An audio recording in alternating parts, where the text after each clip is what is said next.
Hello friends, welcome back to my channel. Friends, आज की class में हम कुछ ऐसे वाक्यों को इंग्लिश में बनाना सीखेंगे जिन्हें आप डेली लाइफ में काफ़ी ज़्यादा बार बोलते हैं।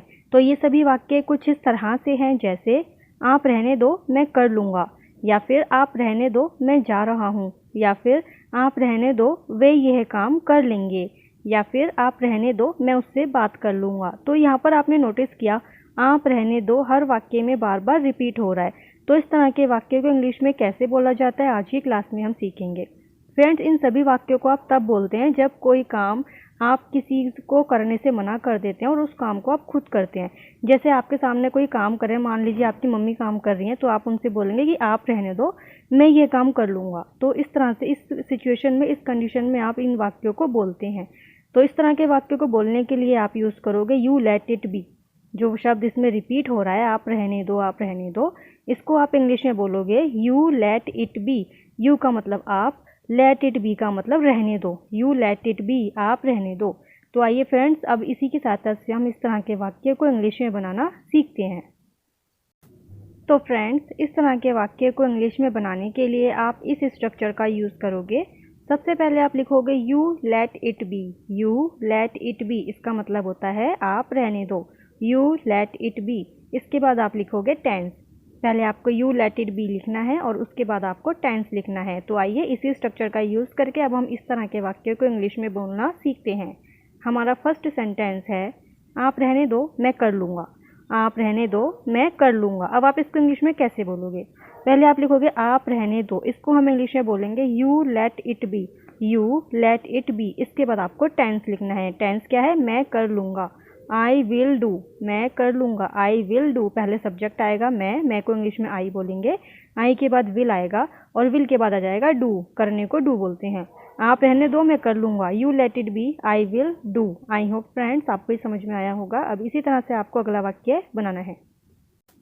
तो फ्रेंड्स, आपको ये स्ट्रक्चर बहुत ध्यान से याद करना है, अच्छे से याद करना है। आपको पहले यू लेट इट बी लिखना है और उसके बाद आपको टेंस लिखना है। आई होप फ्रेंड्स आपको ये वाला सेंटेंस समझ में आया होगा। इसी तरह से आपको अगला वाक्य बनाना है। नेक्स्ट सेंटेंस है आप रहने दो मैं जा रहा हूँ। आप रहने दो मैं जा रहा हूँ। अब आप इसको इंग्लिश में कैसे बोलोगे? पहले आप लिखोगे यू लेट इट बी। आप रहने दो, इसको आप बोलोगे यू लेट इट बी। इसके बाद आपको टेंस लिखना है। अब टेंस कौन सा है इसमें? मैं जा रहा हूँ। मैं जा रहा हूँ। जिन वाक्यों के अंत में रहा है, रही है, रहे हूँ आता है, वो वाक्य होते हैं, वो टेंस होते हैं प्रेजेंट कॉन्टिन्यूअस। तो ये प्रेजेंट कॉन्टिन्यूअस टेंस है। तो इसमें आपको रूल लगाना होगा, इसमें आपको फॉर्मूला यूज़ करना होगा। Subject is M R, verb की फर्स्ट फॉर्म, उसके अंदर आपको ING ऐड करना है और लास्ट में आपको ऑब्जेक्ट लिखना होगा। तो इसमें हम इसी स्ट्रक्चर का यूज़ करके बनाएंगे। पहले आप सब्जेक्ट लिखोगे। सब्जेक्ट क्या है इसमें? मैं को इंग्लिश में आई बोलेंगे। आई के साथ हम एम लिखेंगे और एम के बाद आएगा वर्ब की फर्स्ट फॉर्म। वर्ब क्या है इसमें? जाना। जाने को इंग्लिश में गो बोलते हैं। गो के साथ हमें ING ऐड करेंगे तो गोइंग हो जाएगा। तो इसकी में ऑब्जेक्ट कोई है नहीं, इसलिए ये सेंटेंस यहीं पर कंप्लीट हो गया। मैं जा रहा हूँ, I am going. You let it be, आप रहने दो मैं जा रहा हूँ। You let it be, I am going. I am going.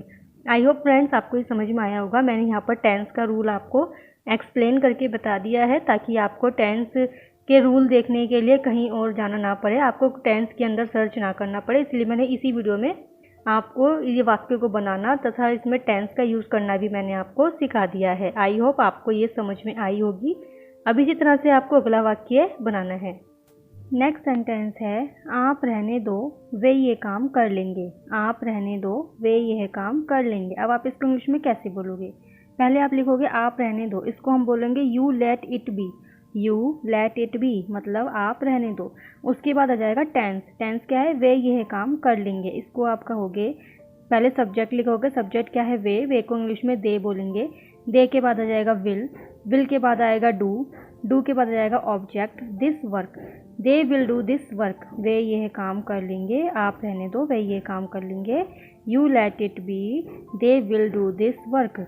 Subject आ गया दे और विल आ गया, क्योंकि फ्रेंड्स आज के टाइम में हम विल या शैल कुछ भी हर सब्जेक्ट के साथ हम विल ही यूज़ कर सकते हैं। जरूरी नहीं कि आपको शैल भी यूज़ करना होगा, आप विल का यूज़ भी कर सकते हो। ये ग्रामेटिकली सही माना गया है। ओके, तो पहले सब्जेक्ट लिखोगे दे के बाद आ जाएगा विल। विल के बाद आएगी वर्ब की फर्स्ट फॉर्म। वर्ब क्या है इसमें? काम करना।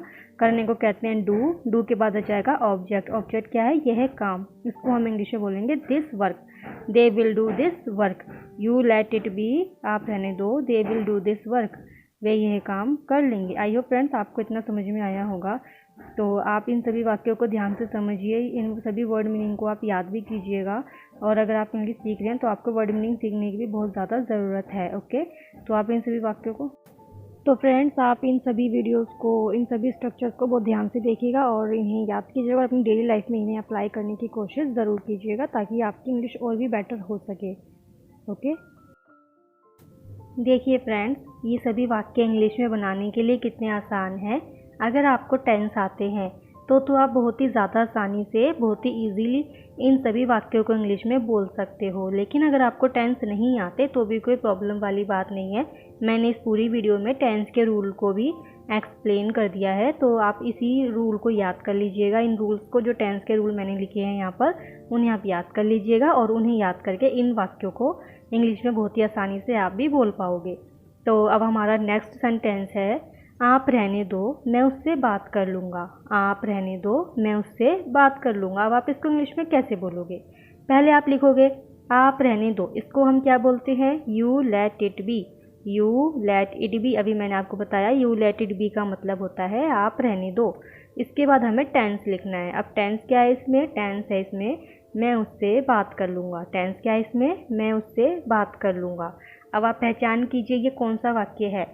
जिन वाक्यों के अंत में गा, गे, गी आते हैं वो फ्यूचर टेंस होते हैं। तो इसके अंत में गा आ रहा है तो ये फ्यूचर टेंस है। ओके, तो फ्यूचर टेंस का रूल मैंने आपको बता ही रखा है।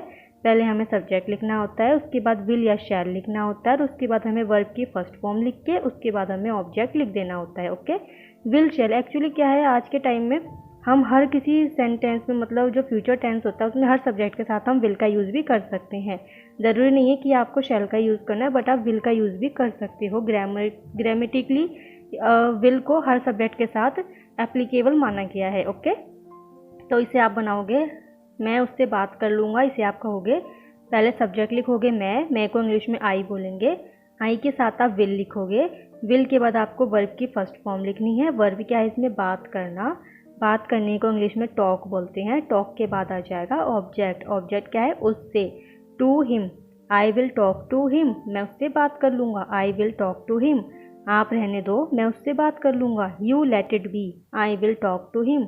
You let it be, I will talk to him.